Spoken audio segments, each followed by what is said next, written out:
All right. Welcome to the Nothing Sacred interview. I am Cruise Control. And I'm Maxwell Silverhammer. And we have an actual interesting, different kind of interview tonight. Normally we would have our rap star type rap artists on from the 90s, but we actually have something that we talk about a lot on our shows. We have someone here, Patti Novak, who is the American Matchmaker. Patti, how are you doing this evening? I'm doing well, thanks. How are you both? Oh, I'm doing fantastic. Thank you so much for coming into our little hole in the wall. I'm glad to be here. Watch out for the empty pizza boxes and the beer cans on the counter. Oh yeah, because you might need to, that's kind of the way we roll as our bachelor type selves. Now, just to give anybody out there a little introduction to Patti. Patti is the owner, I guess the business owner and the purveyor of the Vegas Valley Introduction site. And also basically a matchmaking site, traditional No, let me correct you. Oh. I'm a professional matchmaker, in-house matchmaker, and dating coach. Different than a .comer. That's what I want to get into. If you will, right? Yes, right. Yes. So okay, thank you for correcting me. And I was going to go into that because basically, obviously she's been on several shows, including The Confessions of a Matchmaker, which is actually a show on A&E.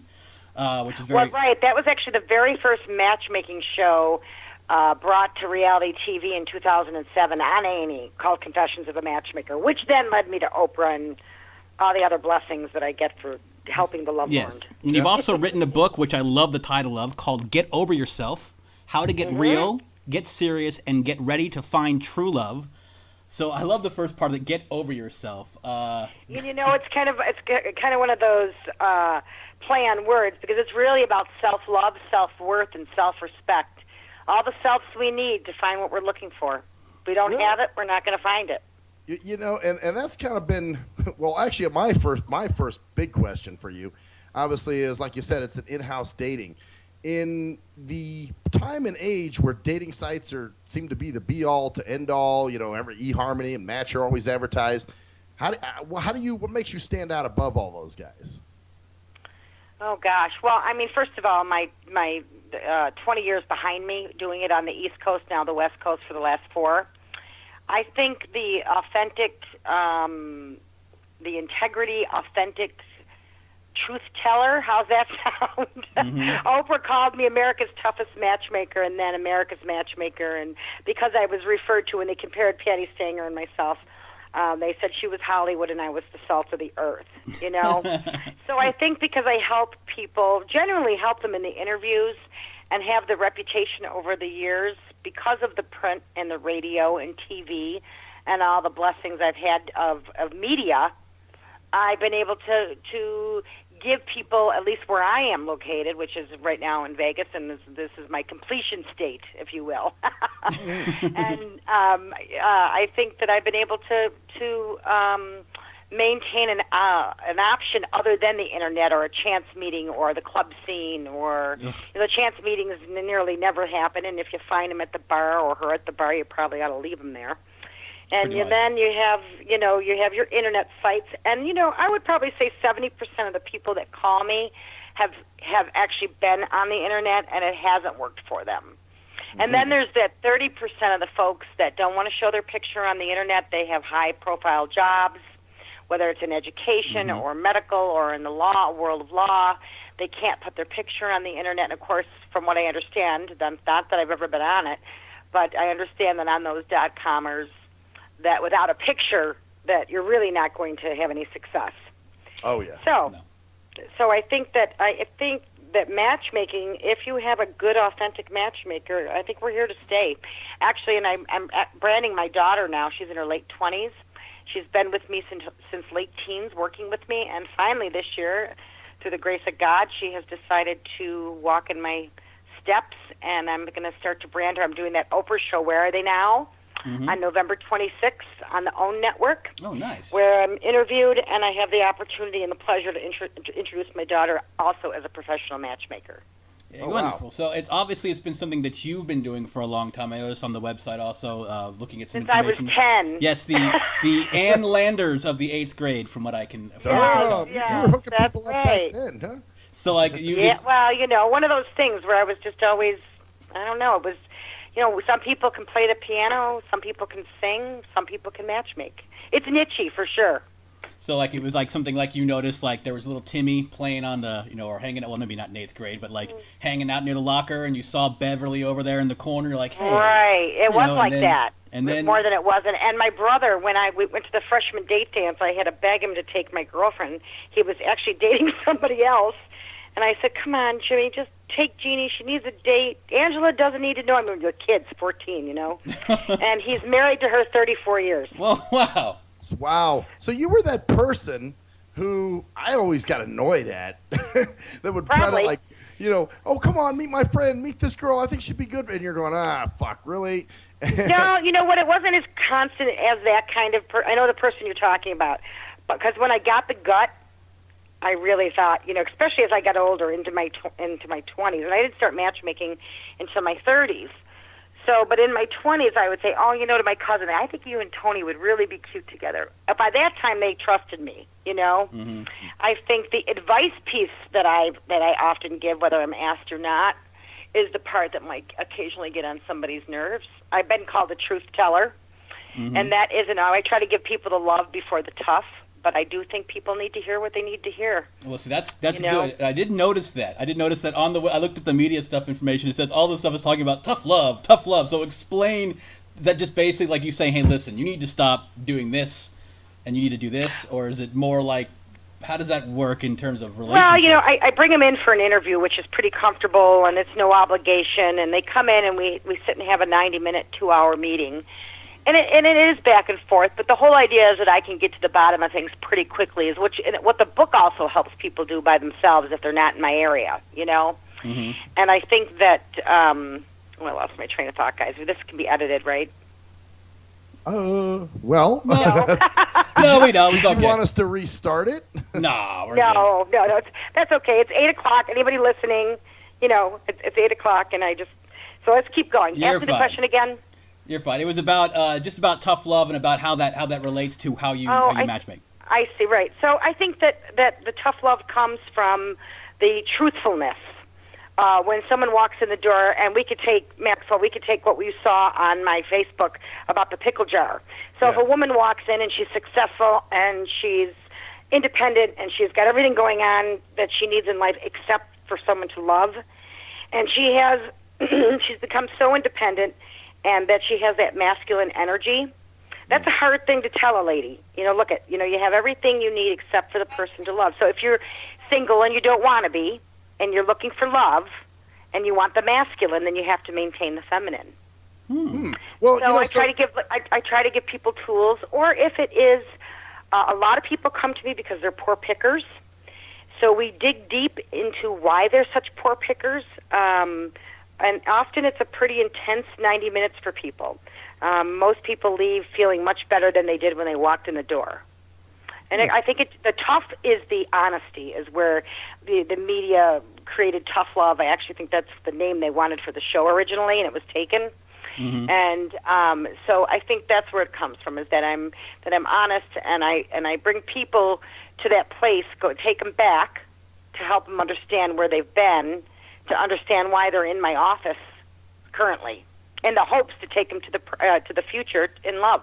Which is probably what a lot of people need, and which is the exact opposite in a way of the internet kind of connection. I was just going to say that, yep, because on the internet you can build your own little happy world, and you're like the best, most fit person in the world, and all the women are these great. I have a name for that. It's called voyeurism.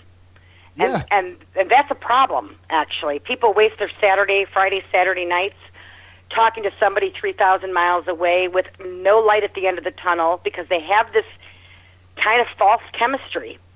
Mm-hmm. And I think that it's a problem. And I feel bad because I think we've lost our human touch and our human eye contact because we're using text or private Facebooking or whatever we're doing to communicate. We're not talking on the phone. We're not meeting right away. And I think we've kind of lost that humanness of it, which is terrible for the younger generation, for sure. Oh, it's Absolutely. definitely true, and the marriage rates are dropping drastically for a number of reasons. I mean, there's a lot of reasons for that, a lot of different things going on with that as well. Like you were saying, the tough love, people need to hear reality because it's almost like a menu now.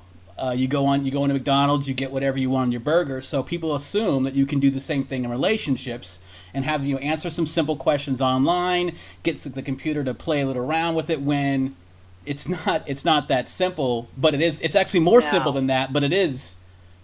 Yeah, I guess. And too. often I have, after the interview, I have no idea what kind of a dater they really are till I get them out there. And I have a lady in my head right now thinking about my vaults, where she's so difficult, she's so ornery, and men have just left her. Okay, that kind of her. They don't want that, and she gave me some feedback most recently to say that the man that I matched her with was too edgy, and I said to her, not really, because it's the mirror that we respect, not our opposites, and you and him you're very much alike. You're both edgy. Oh, so and she said, well, I think he's too edgy. I said, well, I don't. So I'm sorry it wasn't a match in your mind, but at the end of the day, if you want a little less edgy, then you got to give a little less edgy. So you're not actually one of the proponents of the opposite attract rule, basically. I don't think it does. I think it does early in life. That's why so many divorces happen, and in that 15-year period, if kids or people get married too young. And I do think that opposites then, the yin and the yang. However, as we grow up and mature, yes. I don't think it is. I think that ultimately we will respect our mirror. So whatever we bring to the table, we should want back. Yeah. So because it's as almost long as it's a reality what you're bringing to the table. Yes. You know what, though? The thing is, some people are too much. Like, for instance, I dated somebody who was pretty much just like me in a lot of ways. And I think that was our biggest downfall, was a lot of our, it's like dating yourself. You know what I'm saying? Well, I mean, I don't mean same interests. I mean the same energy, same temperature of personality. That's so if someone doesn't have the intestinal fortitude, but I do, I'm not going to respect that he doesn't have it, and he's not going to ultimately respect that I do have it. Oh, I agree. Do we all know what I mean when I say intestinal fortitude? Yes. Okay, so in other words, the balls, right? Correct. Yes. So if I have them and you don't, which is the yin and the yang and temperature and energy, right? Right, right. Eventually that grows old because you both, he gets nervous because he doesn't know what you're going to say and you're unpredictable. And you watch him not speak up for himself when necessary, right? Eventually, you lose respect. And then one thing I did tell Oprah: the three ingredients that make for a lifelong relationship. Respect is number one, absolutely, because trust, honesty, loyalty, commitment, all fall under that umbrella of respect. Humor is number two. Be able to laugh with each other, at yourselves, and sex is number three. And if you're older, then it's romance and affection. But either way, that the human touch, sexual or otherwise, is the third. And so we won't respect somebody the complete opposite of us based on core issues. But if he likes NASCAR and anchovies on his pizza and you don't, not a big deal. No. Okay. No. I completely agree with you on that, especially because in terms of certain like mindsets and what you like to talk about and what you like, because some people like challenged or at least mentally challenged and that kind of stuff. In terms of in my certain situation, I need someone who's going to be able to handle my wit and be able to hang with me intellectually. And people say, no, you shouldn't go. And I'm like, well, no, that's something that I feel that is important to me in terms of something like, it's almost like a get. Like when it's almost like when you can look at someone and you can make a face or a gesture and they know what you mean simply because they kind of get you in that way. They pick up on your vibe kind of thing, Yeah. So is that that's similar nature, though, too. That's also knowing each other. Soulmates often do that, that come in every level, whether they're your children or your partner or whatever the case may be. Soulmates will often do that. Will finish each other's sentences and know what the other person's thinking before they shout it out. But when it comes to picking somebody out, I think that we don't say, I have to have my opposite. But two laid back people are going to fall off their chairs, right? Yeah, they're going to bore each other, But at the same time, the life of the party and the laid back kind of house person, which is opposite of what they like to do, not necessarily who they are. One likes to watch TV, the other one likes to go out and dance. That's not going to work. But I'm talking about the nature of the beast. If you're a person with intestinal fortitude and you're ambitious and you're hardworking and you're a go-getter, isn't necessarily going to mix with the opposite of that. Oh, see, you know what? And I think a lot of people don't, like those dating sites, again, they don't make that distinction. A lot of times it's, oh, what kind of music do you listen to? Oh, you both like rap music. Oh, you'll be a great match for each other. And it's like, no, it's not like that. It's more like, what's your, like you were saying, more personality. Like, you know, if you're more of a outgoing, you can't date somebody who's really meek and quiet, you know. And these are the things that I don't think those sites are really matching effectively, you know. No, I don't think that they have the tool. If they did, there'd be nothing else but that internet. And there's not. If they had the ability somehow to get into the core of a human being and authentically match them based on gut instinct or a little bit of vision or a feel, then, and that's something the internet's never going to have. No. And they're not gonna build houses on that golf course. Not gonna happen. Okay?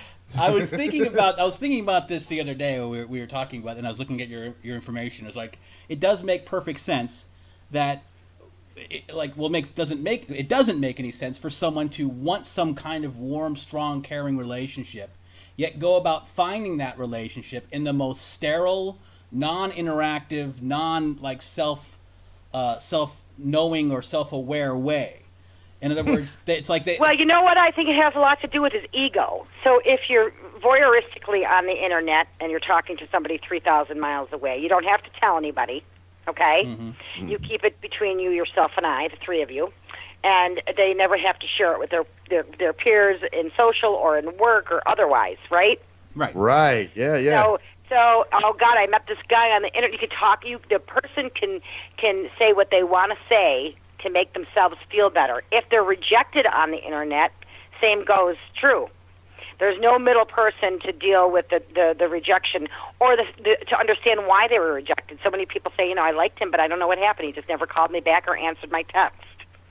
Damn. Right? So the humanness is out of it. They don't know what they're doing wrong. That's a big problem too. They go out there and they date, loose lips sink ships, and they don't realize what they're saying wrong because if the internet had that human in it somehow, and like I say, I don't think they're going to build those houses on that golf course. I don't think they can. It would be different. Mm-hmm. And that's where you come in. Go ahead. Yes, that's where you come in, basically, is that you bring that humanity to it, so you can actually look at these people and go, all right, listen, not only the humanity, but like you said, the tough love, instead of giving them because a lot of it's like you get on the internet, you're typing in, you're like, oh man, I'm going to meet somebody, so you type in your little paragraphs, and you make your little thing about how you're awesome, this and that, and you like this and that, and you feel good about yourself, but you're really almost, like you said, ego propping yourself up. So while you actually probably jump in there, it seems like, and kind of like with that, and tear down their preconceptions of what to expect. Well, and I try to do it with the love coming out first before the tough. Everybody brings something positive to the table, But sometimes, the truth be told, their mirror is different than their reality. For example, a girl back in the East, oh my gosh, she came in and she's telling me everything she wanted. And towards the end of the interview, she takes out these magazine pictures of the men that this is what I'm attracted to, Patti. And she's about my age, so at the time it was in, like 30s, in her 30s. Mm-hmm. And I said, well, these men are beautiful men in these magazines. I said, and on a 1 to 10, what would you say that they are? And she said, oh, I don't know, 10s. I said, I'd call them 15s. And she laughed, and I said, on a 1 to 10, what do you think you are? And she said a 7, and I'm thinking a 5 or 6, but I'm not going to argue over a few numbers. So I said, okay, all right, well, I'll give you the 7, but then why then do you demand the 15s or the 10s? Interesting. So so here it is. Where have you lost your way? That's more important than the soul of the person. How is it? Where it's the peacock in them? I asked the question. If you were stranded on an island. And you had to pick an animal, which one would you pick? The horse, the tiger, the sheep, or the peacock?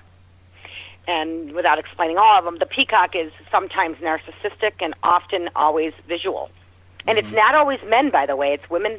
And not too many pick it, thank God, because that would really be a journey for me.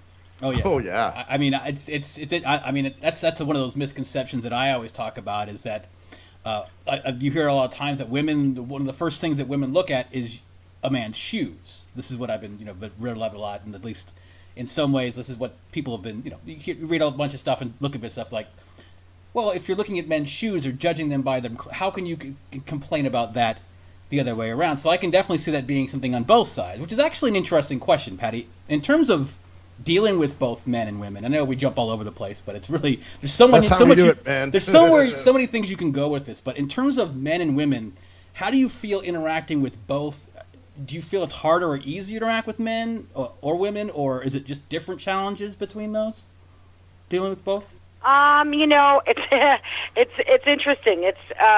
They both have their own set of dynamics, issues, baggage, luggage, whatever you want to call it. I think that depending on the age I'm dealing with, if I'm dealing with a 60 and above, the men are all day long easier to deal with. Really? As a rule. This over 60 woman really needs to take a big deep breath and find her kind heart again. And I don't know if it's because she feels burned or she feels so lonely or what happens to some women, and a lot of them. I don't say some, I want to be careful, but, it does happen to a lot of women.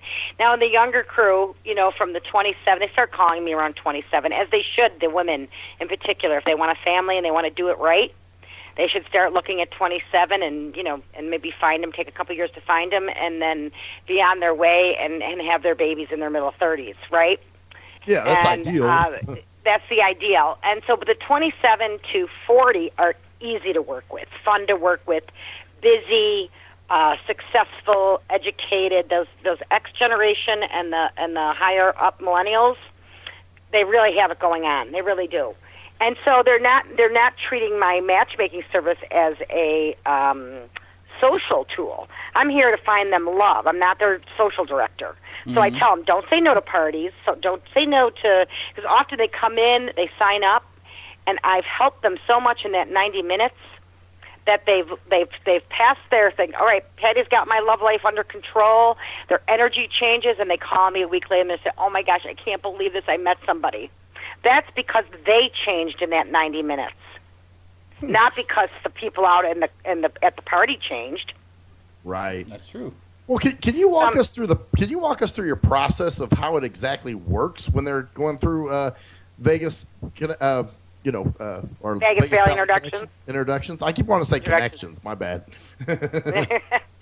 Well, I do a pre-screening on the phone because clearly I can't help everybody here. It's 52% single in the Valley. That's a lot of people. I will say this out loud that I just found this out. I think, Max, I told you this. I'm not sure if I did. I thought I did. That it's more men to women, so that's really crazy unusual. Like for every 120 men, there's 100 women. So they do a pre-screening on the phone, and we clarify, make sure they're gainfully employed and they're emotionally ready to move forward, so on and so forth. Then they come in for the interview, and it's in the interview. And to detail the interview, I can't do that over the radio, Absolutely. but it is in depth. That's your. It's preferences. What are they looking for? What do they want? Whether it's race, religion, age, preference, height, weight, et cetera, and then the core information, and then I process. I do background checks on anybody that doesn't provide the proper ID. So, for example, if I have a teacher and she has her badge from school plus her driver's license and one more form, I don't need to do one here. However, if someone's self-employed, I have to do one. So they know it on my website that they have to pass a criminal background check. So that's been taken. There's another thing the internet really can't do or have. Oh, yeah. They could probably build that house on the golf course and have chosen not to. Because I think that the internet, you have to pass this background check, right? So anyways, assuming the positive and we decide to work together, I move them forward and I start matching them. How do you, is it through videos or do you actually? No. It's very, very, although I use a computer for other things and for database and et cetera, when it comes to the actual matching, they get put, it's hard to describe it. It's a little bit of a folder. It's a picture of them. I don't show pictures. I do use them. It's a physical world. I always tell people, I didn't write the book on that, but I didn't make the rule, but I have to follow it. So I want people to look good together. And then I make sure that their preferences, and so it's all very traditional. It's very boutique, very traditional. And then I start matching them, and then they go out and they give me feedback, and he's not allowed to even ask for a second or third, or she's not allowed to ask for a second or third date till they talk to the office, so that we intervene and find out what they're doing right, wrong, and so that if there is rejection, we deal with it. And we explain to them. And most often, it's not the quality; it's the chemistry that's lacking. And I couldn't express this loud enough to you that the chemistry that happens for people, like immediately, that first fire engine red chemistry, the touch of the skin, and you're like, oh my gosh. Well, that's a pretty dangerous chemistry. That's the kind of chemistry that doesn't allow the onion to unpeel naturally in that 3 to 6 months. And when the onion unpeels in that 3 to 6 months, it's either bitter or sweet, right? Mm-hmm. Yeah. And so I say, if you're you're wising up and you're in your mid-30s and you hey, this was a great date, I had a great time, but no thanks for a second date because there was no chemistry. If you had a great date, you had a great time, and you don't want a second date, how does that work? I say to them. I call that the movie mindset. The Sleepless in Seattle type mindset, where it happens all at once and it's all just simple and everything happens in just a moment, and then you live happily ever after. When obviously it's going to take work in terms, like you said, peeling the onions. So it's really interesting that you have all these safeguards in place, which is another interesting wrinkle to that, because you obviously take this very seriously, and you act like a buffer between both of the parties involved. I'm the one that put them together, so that I take responsibility for that, And I think that if people can hear the truth, it's what they don't know that creates a problem, and they sit back and wonder what I did wrong. Why didn't he call me back? And men and women are equally guilty there. Oh, I'll call you, or And now with texting, we can just ignore, delete, right? Right. Yeah. And so no one really knows how the other person feels. And when you do like someone, you're going to want to know. I always say that karma, is a bitch, guys. So you know what? If you're not sure how you feel, have the second date. If you refuse to have second dates, then ultimately, when you want a second date, the chances of you getting one are going to be low. Mm-hmm. Wow. So you're actually making people step way out of the comfort zone in that. Oh, totally. Sometimes I'll go out with somebody and be, they were nice, but I don't think so. Where you're going, man, go out with that person again, and you're like, well, wait, they were okay, and you're like, no, go with them again. Well, right, like I don't. If people say, you know what, Patty, great, really great guy, good, great conversation, definitely no chemistry. It's not like I argue with them, but if they really are talking the date up, and I'm not sure how I feel, well, don't say no to the second date. Go on the second date. And no one taught us how to casually date. Our parents didn't, our peer didn't, our education system didn't. The only rule of casual dating more than one person at the same time is no sex. It doesn't mean you can't kiss him, doesn't mean you can't hold his hand, but why aren't we out there casually dating especially as we're looking for whether it's your first partner or your second partner? And sometimes Vegas, it's your fourth, right? So I think that, only fools rush in, so be careful, take your time. Well, and see, that's another thing with women I've met off some of these dating sites. We'll go out one time, or actually that one time leads to sex, and then I'm like, damn, I just lost all respect for this chick, On the same date, we went to dinner, movie, and then now I tossed off on her tonsils and I sent her home. You know what I'm saying? Well, that's an interesting thing because I when someone says to me, Patty, when's the right time to have sex? Well, first of all, you should be exclusive, number one. I don't know when the right time is because that's an individual decision, but I do know if the vagina was supposed to be easy to get to, it'd be on our shoulder blades. And it's not. It's buried away for a reason. That's dope right? as fuck, man. It's human nature. People get away from that too these days. I think that's one of the maybe you don't feel the same way, but in my opinion, the natural femininity and masculinity of each gender is completely almost disregarded and contempt, and people don't really appreciate the chemistry between a man and a woman in terms of just obviously not specific gender. Well, we're in the second decade of the booty call, Yes. And I think Right. that's problematic. I mean, men have been doing that for I don't know, forever. It's just the way the makeup of the way God made men. I think women, the role defining. It's been struggling redefine the women's rights and roles and so on and so forth. Hence, again, that pickle jar. I was just going to say the pickle jar you shared. That's right. You want the masculine, then you be the feminine. And I think that doesn't mean that he's in charge. It just means, remember, he still needs to be needed. He still needs to respect you. He still isn't going to be ultimately comfortable if you mess around with him in the back of the truck on the first date. Not a good idea. Mm-hmm. I think that's, and the booty call. I was on the Rachel Ray show, and one of the girls asked if it starts in the bedroom, will it end in the bedroom? And I said, usually, not very often are you going to have a booty call that's been married for 30 years. That's exactly what that is. And women walk away with less self-love, worth, and respect than they did when they walked into the bedroom. And I think that I'm dealing with today because of the last 2 decades of it. Mm-hmm. Right. Well, I've seen there's a lot of married people, men and women, that love to screw around on their significant, for their spouses for whatever reason. Well, yeah, that's. I've heard all kinds of stories, of why people break up, obviously, because I go through that in the interview. Yeah, but I think it's because you have these. Cheating isn't the only one, though. Narcissism is a bigger problem today. But cheating is attached to narcissism. Yeah, that's kind of where I wanted to go next. I wanted to get your take on. Do you feel like I noticed you did mention millennials and other things, but do you feel like the sense of narcissism and just like the idea that it's all about me, has that grown over the last in the people that you've seen? Or No. I think that you're just as susceptible to run into a malignant narcissist or be in a relation, be a victim of, if you will, if you're 60 as if you were 30. And let me tell you why I think that this is my own theory, okay?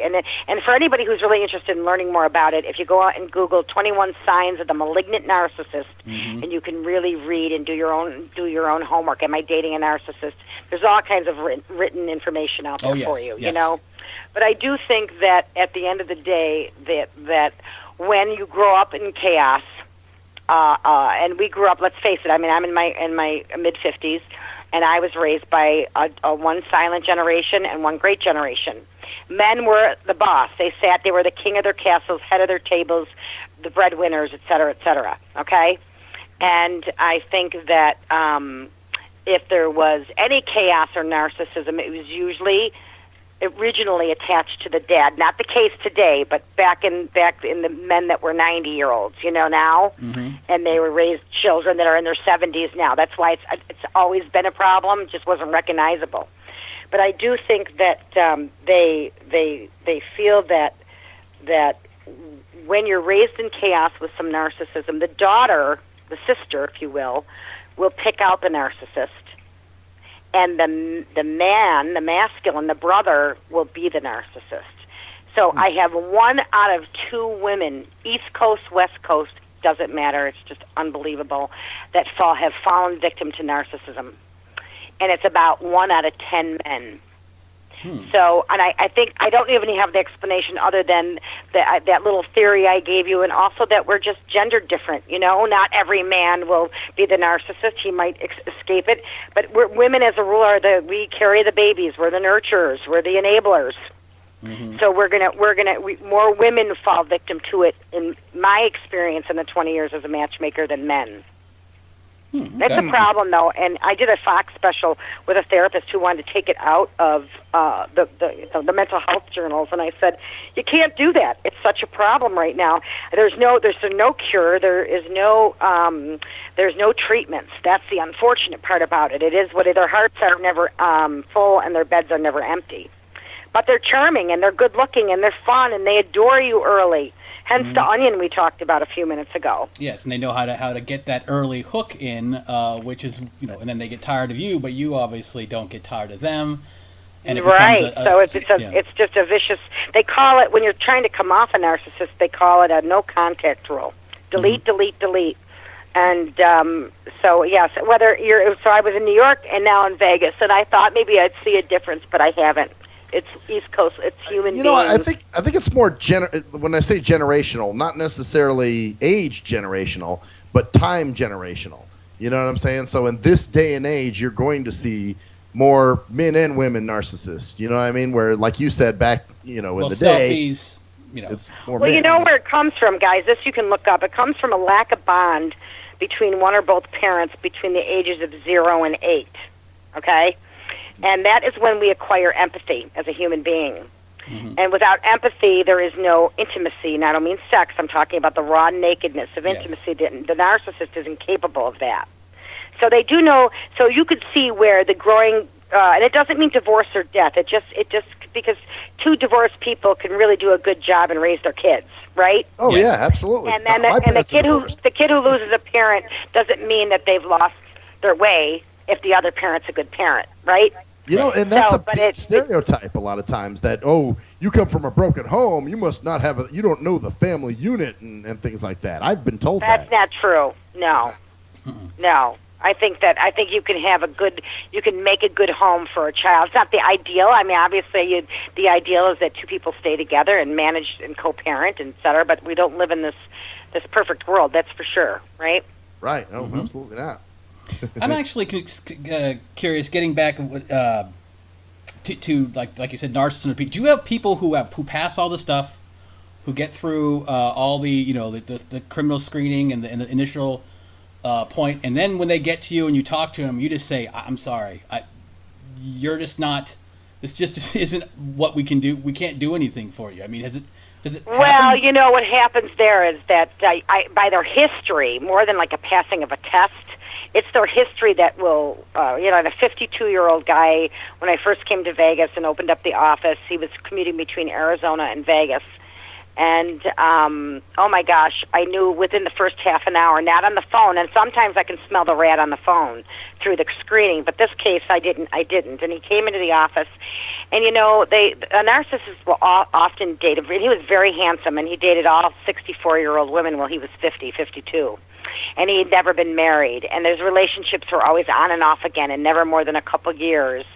And I just didn't, with this particular man, I just didn't feel comfortable. And I said to him, I don't think we're a good fit. Good luck with your journey. Well, I got to tell you, the guy must have emailed me 10 times without embellishing that please take me on. That's a very unusual position for a narcissist. Yes, wow. that's a challenge for that person, because you basically told them that they're not good enough or not there's some in their minds. Well, right. So that freaks them out. But on top of that, the typical narcissist isn't going to call me as a rule. He's charming. He's good looking. He's making his way. He can't hang on. Yeah. He's addicted to the newness of a relationship. Or she is.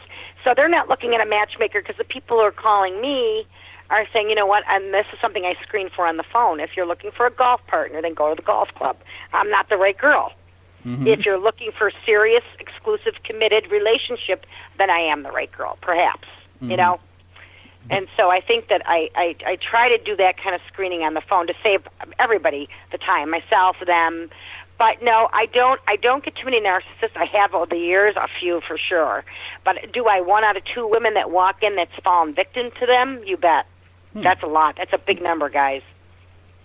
Yeah, it is. 1 out of 2 women. Well, I mean, there's 1 out of 2 women. 1 out of 10 men. Well, it depends on what you mean by different kinds of manipulation. I guess narcissism is one form, but I mean, I'm sure there's different things with different. Well, they are manipulating. They're manipulating. They're cheaters. They tend to not tell the truth. They tend to cheat even if it's not sexually, it's emotionally. They have unusual relationships with their mothers. They have all these. So I let the people decide. I have something I created when I was 4 years into matchmaking, a long time ago, 16 years ago, and I let the people. Is this what he is? And most people just have this huge. It's like, oh my gosh, they've been so validated, male or female, by this graph that I show them, and I think they feel like, oh wow, okay, and then let's get to the bottom of why you picked them out. Let's not focus that you were with them. Let's figure out why you stayed with them. Isn't that the bigger question? That's true. That's true. Now, when you do you have people? It seems like one of the big things. Like there's a person in my. That I'm acquainted with, who's in a group I'm involved with, who is consistently just, this is the person, this is the one. I mean, if there are people you just say, you need to just stop and just be alone. Well, one of the symptoms of a narcissist is that they move quickly, they love right away. which is not real. I'm here to tell you that. That is Oh, for you sure. mean every new person is the one? I'm not even necessarily Every talking new about. person, you're my soulmate. You're a dream come true. God answered my prayers. Yeah. You know, under really usually a month, they come out pretty quick with their adoration and their love. And it's always become something like, well, this person did this, and because it seems like this person I know, it's every couple of months they meet somebody there, and then 2 months later, oh, well, he did this, he said this to me, and I'm like, okay. I guess my point, not necessarily narcissist or anything, or that specific condition, but do you have to a lot of times just say, listen, you don't need to date at all right now? I mean, yeah, you never tell them no. Yes, but I don't usually do that in the interview. I'll know that on the phone. Yeah. Which is why I screen for the emotional readiness. If I have a widow, I had one guy. This is an interesting story. He's an older gentleman, and he called me on a Sunday, and for some reason I had my phones forwarded, and he said, my name is XYZ, and I would like to come in and see you on Monday. He was very stern, you know. Mm-hmm. And I said, I went to West Point, and I learned to move forward. How long have you been a widow, sir? 2 months. I said, oh, my goodness. I said, that's really not. Normally, I would say to somebody like him, you know, even if that person was sick a long time, catch your breath, give yourself 6 months to a year to really find yourself, learn how to live alone, whatever the case may be. But this man was so insistent. But he's happily been with the same lady for 9 years that I matched him with. But I think it was because she was so sick. But normally I do screen. Are you ready? And the opposite of love is not hate. It is indifference. It's when you just don't give a rat's ass anymore, right? Yep. And that's where you need to be when you stop playing the blame game. When you can look at yourself and say, what did you do wrong? What would you change? How would he describe you? In the three positives and the three negatives, right? So look outside yourself as opposed to looking at the other person going, well, she didn't want to do this, and she was all that. Well, you can't fix the other person. You can only, redefine yourself. Yeah. Yeah, which is another whole issue, the whole fixing or changing a person.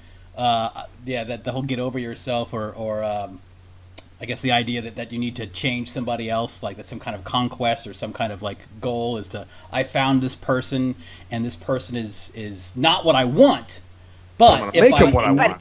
But she will be or he will be, right? Because of love, because of their love for me. It's almost like an ego thing in itself as well, because, they changed It's the for enabler, me. actually, Yes. which is not a bad person. The enabler is really a kind-hearted person, but they don't have enough self-love to put the wall up when it's gotten out of control. Mm-hmm. I don't know. I dated somebody that was kind of that way, and Cruise Control, you know who I'm talking about. Yes. And they did that kind of thing where they wanted me to, they knew what I wanted. They knew what kind of person I was, but they still tried to create a false image in their mind of who I was and tried to make me into that, and it wouldn't happen, and it was just really bothering them. Wow. Well, I think that depending on what the circumstances were, I don't know what they thought. I don't know what they thought that was a misrepresentation on their own projection. Your projection's your own reality, right? Yeah. So I usually, though, the person who if the person isn't healthy that they're with, then they'll enable poor behavior. Yeah. That's typical. That's why a man would be with a woman who didn't treat him well. He would enable her crappy behavior or vice versa. Well, I think too, people they want that person so bad, and they can't just step out. When you're hearing the birds and the butterflies, it's kind of hard to all of a sudden go, whoa, wait a minute, I'm seeing some things that don't work. You start ignoring those when you should be paying attention. Right, exactly. And that's the staying too long. I always tell people, don't ignore that. Those early signs of the red flags, if you will. Of something that doesn't work for you. Mm-hmm. And also, a lot of times the problem is that they blame the other person for it not working for them when the other person is simply being themselves, but they can't accept that. That's why you see a lot of people, oh, well, he's the jerk. Well, he's not really a jerk. He's just not doing what you want him, or she, obviously, or they're not doing what you want them to do. They're just not being who they want you to be. And you're getting upset because they're not acting the way you want them to. And at some point, you just have to go, well, it's not working. But Well, that kind of goes back to the yin and the yang, too, doesn't it? If you're looking for somebody to be sturdy and aggressive and strong and confident, and they're not that way, they're more laid back, they're a B personality versus an A, you can't turn the B's into A's, and you can't take the A's back to the B's. Mm-hmm. So what are you really looking for, Exactly. That's pretty much where you come in, is what you bring to the table, is you try to get them to find a kind of realize that, probably, and get them to break down their crappy idealistic ideas and really figure out what they want with those relationships. It pretty much seems like. Well, I try to help them understand. Once again, I try to help them understand where they've been, to help them realize why they're sitting with me, in the hopes to take them positively into the future. Right? Mm-hmm. I want them to say, okay, this. Well, someone say, well, he was a nice guy, and that by the end of the interview, I'll say, he's not a nice guy. He was a really bad guy, or he was a really bad girl. Why are you still talking to her? Mm-hmm. Don't let her text you. Don't let her try to dust you off. Don't let her email or rattle your cage 3 months into it. That's when it's really hard. When I'm not a big fan of rebounding, but gosh, if you're a poor picker and your picker's off, it's not just because of one man. It's been 3 men or 3 women. You pick the same girl over and over again. She might change the color of her hair or what she does for a living, but she's the same girl. Mm-hmm. So let's get to that. We can't change the girls that you've been picking, but we can sure as heck try to have you look at it differently. Yep. And that's what I really try to do in that interview. Just before we wrap up here, I just want to ask you if you have any advice for anybody in today's dating scene, or people that not just in Vegas but everywhere, obviously, just general advice. I would say kiss it with one S. Keep it simple on those first 2 dates. Don't talk about children and pets, because no one loves them like you do. Don't talk about anything that's painful, whether it be health, death in your family dynamics. Keep it simple. Follow the basic rules of interest. If you both like to ski, if you both like to boat, if you both like the beach, if you both like music, if you both like to cook, go to the date with 5 things to talk about that doesn't have to do with anything personal. And of course, if you're on the internet, for the love of God, do not give out last names, personal addresses, or places of employment. Well, and you did say it, because I watched your thing on, I think it was the Will Edwards show, if I remember right. Yeah. And that was one piece of advice you gave was, don't talk about hobbies or toys. And I'm thinking, wow, that eliminates a lot of shit, though. Well, I don't mean like I meant. We're talking about the bragging man or the bragging woman. Okay. Let's not talk about, your 4 cars in your garage that you're a car collector. God, yeah. Because neither party needs to know what kind of money you make in the early set, right? Right. It'd be nice on the internet. You're really in a spot where you don't know, right? So you might have to ask a few more questions. But at the end of the day, the doctor who walks in on the date in his scrubs and is his ego, and he's talking about his 6,000 square foot house. Not a good idea, right? Yep. Yeah. And so that's really what I meant, was don't talk about your toys. If you have hobbies that you like that are generic, I mean, some people, if you have 3 cats, does he need to know it on the first date? No. Right. Well, in the case of Cruise Control and I, if we go on dates with people, and we do happen to mention, I do a podcast on YouTube. And just kind of leave it at that. Is that okay? Or, but if we started bragging about how many hits we got to each YouTube video, that might be a problem. No, I wouldn't even say what I did. No, I would not. I would be so vague. I wouldn't say that I have work on YouTube. Yeah. I wouldn't say, nor would I say if I were married, but if I weren't married, I wouldn't say I was a matchmaker. Huh. I would say I'm self-employed, and they said I thought it's involved in service and relationships and things. I wouldn't lie, but I would be very vague, and that's a good point too. Tell people don't lie to each other, but don't be vague. And this is another thing.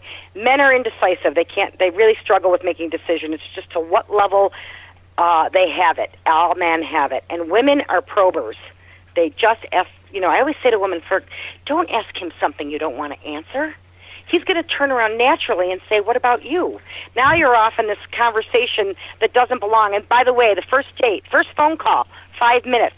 First date, 60 to 90 minutes. It's it's a 2-drink limit and everywhere in the country right now. So have a glass of wine, visit for an hour and a half, and end the date. And I wouldn't let on an internet date. I would not let anybody walk me to the car. I wouldn't. And people do this thing where, like you were saying with the conversation, the phone conversation. Some people brag, we were on the phone for 3 hours, and they think that's major. When really, I roll my eyes when people tell me that. I'm like, just read my book. That's ridiculous, because that takes you back to your voyeurism with the internet. Mm-hmm. And then you meet, and then there's disappointment, right? Right. Or you haven't really seen each other. You haven't had that human touch. Mm-hmm. Yep. And then it's so I think that's a big deal. Yeah, it's expectation over anything else. Well, thank you so much for joining us. Let's get some information here. We've got the website here, which is Vegas Valley Introductions, Maxwell. Okay. All right. With Patti Novak. .com, right? Yes. .com, yes. VegasValleyIntroductions.com. And you can go to that. Any other is your book on Amazon or any other sites we can get? The book is on Amazon, yes. And I do keep a really healthy Facebook with the do's and don'ts and good read to follow. It'd be a fun thing for people to follow on my Facebook. Okay, it looks like all that is located on the website, so probably just the best option would be to locate. Twitter, so the it's Vegas one-stop Valley, shop, pretty much. Yes. Cool. Well, you guys were great. It went by really quick, and it was fun being with you and talking to you. And you have a great weekend. And date safely out there, folks who are listening. Hey. Thank you very much. Well, once again, this has been the Nothing Sacred interview. Very much appreciate you having you on, Patti. And like I said, go to Vegas Valley Introductions and get a lot of information there. If you're not in the Vegas area, you can still get that information there. Because it's very useful, a lot of it is. And so thank you very much for your time. Once again, I am Cruise Control. And I'm Maxwell Silverhammer. And that's the story there. Bitches! Thank you for joining us for the Nothing Sacred interview. Have a great evening. And thanks again, Patti. You bet.